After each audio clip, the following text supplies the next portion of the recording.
Hello students, अब हम पढ़ने जा रहे हैं डीपीएसपीज जो पार्ट 4 में हैं। इंडियन कॉन्स्टिट्यूशन के पार्ट 4 में और आर्टिकल्स हैं 36 टू 51 तक।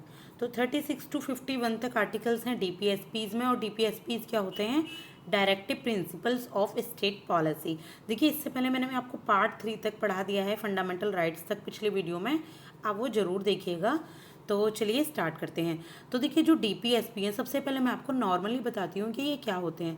डीपीएसपीज की में जितनी भी आर्टिकल्स हैं, ये एक तो कोर्ट में नहीं ले जाए जा सकते, यानी कि इसमें ना सिर्फ एक वेलफेयर स्टेट बनाने के लिए ना एक सलाह दी गई है, कुछ प्रिंसिपल्स दिए गए हैं स्टेट को कि आप इन्हें फॉलो कीजिए। अगर आप इन्हें फॉलो करते हैं तो आपके फंडामेंटल जो राइट्स हैं वो बहुत अच्छे तरीके से अचीव होंगे और उन्हें आप बहुत अच्छे तरीके से अप्लाई कर पाओगे।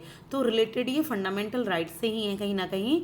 तो देखिए क्या होते हैं, 36 में है डेफिनेशन ऑफ डीपीएसपीज कि डीपीएसपी क्या होते हैं। वो डेफिनेशन है आर्टिकल नंबर 36 में।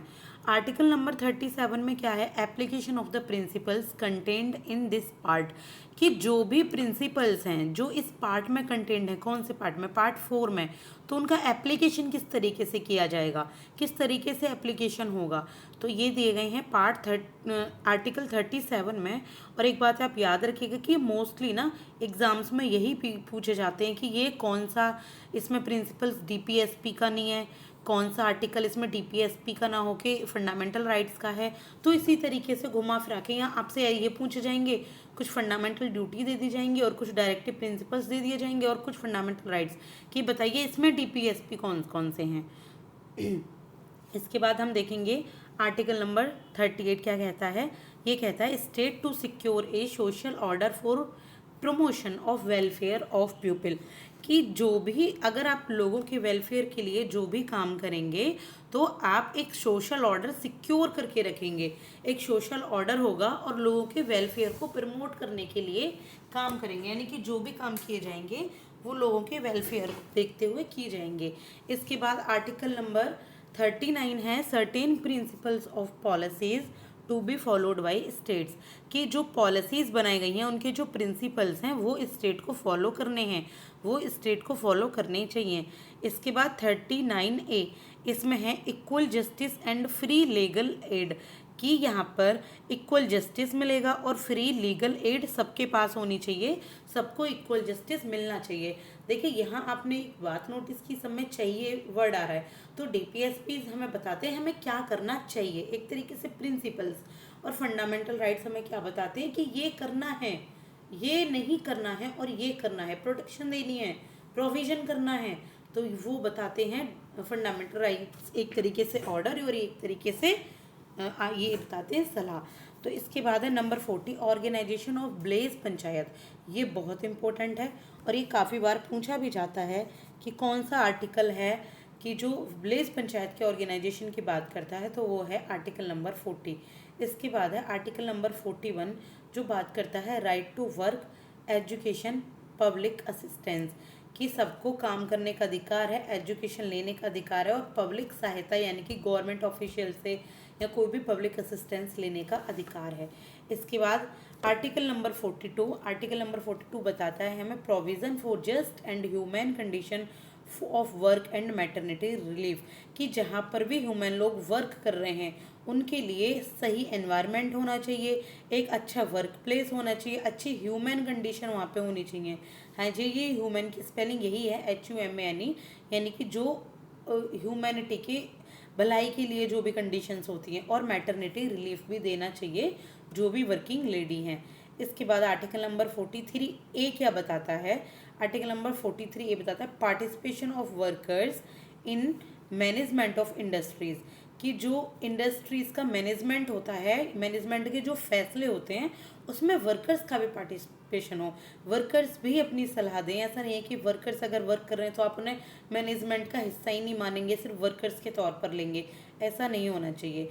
इसके बाद आर्टिकल नंबर 43B क्या कहता है कि state shall endeavour to promote voluntary formation, functioning, demo control, demonstration control and professional management of cooperative societies, की जो स्टेट है वो लोगों का जो वॉलंटरी फॉर्मेशन होता है, जैसे लोगों ने एनजीओ बना लिए, कुछ वॉलंटरी कहीं पे ना कहीं सफाई का काम कर रहे हैं, वॉलंटरी कहीं पे कुछ लोगों की भलाई का काम कर रहे हैं, वॉलंटरी एसोसिएशंस होते हैं ना, अगर वो लोग बनाते हैं तो स्टेट को उनको एंडेवर करना चाहिए, उनको थोड़ा मोटिवेट करना चाहिए और उनको फ़ायदा देना चाहिए।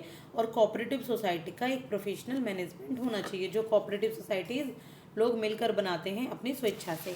इसके बाद देखिए आर्टिकल नंबर 44। आर्टिकल नंबर 44 कहता है uniform civil code for the citizens. तो ये तो अभी देखिए बहुत ज़्यादा चर्चा में रहा है। मैं तो चाहूँगी कि आप इसको ना एक बार थोड़ा डिटेल में पढ़ें यूनिफॉर्म सिविल कोड को, और अगर आप नहीं पढ़ पाते हैं तो मैं कोशिश करूँ कि मैं जल्दी ही इसकी वीडियो अपलोड कर दूँ। तो यानी कि एक जैसा सिविल कोड होना चाहिए पूरी कंट्री में। ये नहीं है कि एक स्टेट में अलग से कोई सिविल कोड हो, अलग से कोई रूल रेगुलेशंस हो, किसी भी कोर्ट के, किसी भी रूल्स के, और किसी और स्टेट में अलग हो। तो आर्टिकल 44 यही बताता है। आर्टिकल 45 ये बहुत इंपॉर्टेंट है, ये है सर्व शिक्षा अभियान। तो सर्व शिक्षा अभियान कहा जाता है आर्टिकल 45 के अंतर्गत लागू हुआ था। इसमें प्रोविजंस दिए गए हैं for early childhood care and education to children below the age of 6 years, कि जो भी 6 ईयर्स के नीचे बच्चे हैं उन्हें अर्ली चाइल्डहुड प्रोवाइड किया जाएगा और एजुकेशन भी प्रोवाइड की जाएगी। इसमें 6 to 14 ईयर्स तक के बच्चों को एजुकेशन प्रोवाइड की जाएगी, ये मेंशन है। इसके बाद आर्टिकल 46 में है promotion of education and economic interest of SC ST and other weaker section. तो जो भी SC ST लोग हैं और जो भी वीकर सेक्शन के लोग हैं, इनकी गरीब हैं, माइनॉरिटीज़ हैं, तो उन सबको एजुकेशन और इकोनॉमी का पूरा पूरा प्रमोशन किया जाए और उनको इसका फ़ायदा पहुंचाया जाए कि उन्हें अच्छी एजुकेशन मिले, वो अच्छे से कमा पाएँ।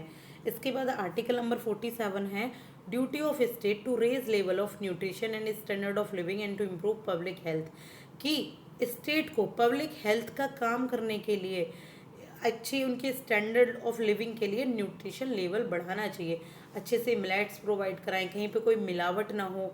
तो ये सारा कुछ किसमें, आर्टिकल 47 में। आर्टिकल 48 में organisation of agriculture and animal husbandry, की जो ऑर्गेनाइजेशन है एग्रीकल्चर का और एनिमल हस्बेंड्री, उसको अच्छे से ऑर्गेनाइज करना है, एनिमल हस्बेंड्री और एग्रीकल्चर को कोई नुकसान ना हो। और इसके बाद आर्टिकल 49 है protection of monuments and places and objects of national importance. देखिए मैं आपको एक बात बता दूँ यहाँ, ये आर्टिकल नंबर 49 है। ऐसे ही फंडामेंटल ड्यूटीज़ में ही इसी टाइप का एक और है आर्टिकल, लेकिन एक आर्टिकल नहीं कह सकते हम उसको, वो ना बस एक ना पार्ट है फंडामेंटल ड्यूटीज़ का, जिसमें है कि वहाँ पर भी जो नेशनल मोनूमेंट्स हैं, नेशनल जितनी भी हेरिटेज है, उसकी आपको प्रोटेक्शन करनी है और प्रमोशन करना है। तो ऐसी 49 में है, थोड़ा माइनर सा अंतर, आप उसको जरूर देखिएगा। अभी मैं फंडामेंटल ड्यूटीज़ पढ़ाऊंगी तो मैं आपको बताऊंगी कि protection of monuments and places and objects of national importance, इसका क्या मतलब है कि जो मोनूमेंट्स हैं, यानी कि जो हमारी पुरानी धरोहर हैं, जो प्लेसेस हैं, उनको प्रोटेक्शन देनी है, किसको, स्टेट को। और फंडामेंटल ड्यूटीज़ में क्या बताया, पब्लिक के लिए, कि पब्लिक को क्या करना है, अपनी जो नेशनल हेरिटेज है उसको प्रमोट करना है और प्रोटेक्ट करना है, उसको नुकसान नहीं पहुंचाना है। इसके बाद आर्टिकल 48 है protection and importance of environment and safe of forest and wild life, यानी कि वाइल्ड लाइफ और जो फॉरेस्ट एनवायरनमेंट है उसको प्रोटेक्शन और इनको इम्पोर्टेंस देनी है उसके एनवायरनमेंट को। आर्टिकल 50 बताता है separation of judiciary from executive, की जुडिशरी अलग है एग्जीक्यूटिव से। जुडिशरी और एग्जीक्यूटिव देखिए एक इंटरलिंकिंग अलग है कि दोनों मिलकर काम करते हैं। एग्जीक्यूटिव पॉलिसी को फॉर्मुलेट कराने का काम करता है, लेजिस्लेटिव बनाने का काम करता है, और जुडिशरी क्या करती है, अगर किसी ने वो पॉलिसीज नहीं मानी तो उनको सजा देने का काम करती है। तो ये दोनों अलग अलग हैं, एग्जीक्यूटिव अपना फॉलो करा है, जुडिशरी देखेगी किसने फॉलो किए हैं, नहीं किए, और कितनी कैसे कैसे करनी चाहिए। इसके बाद आर्टिकल 51 भी इम्पोर्टेंट है, that is promotion of agriculture peace and security, कि जो एग्रीकल्चर पीस है और सिक्योरिटी है उसको प्रमोट करना है, पीस और सिक्योरिटी रहनी चाहिए।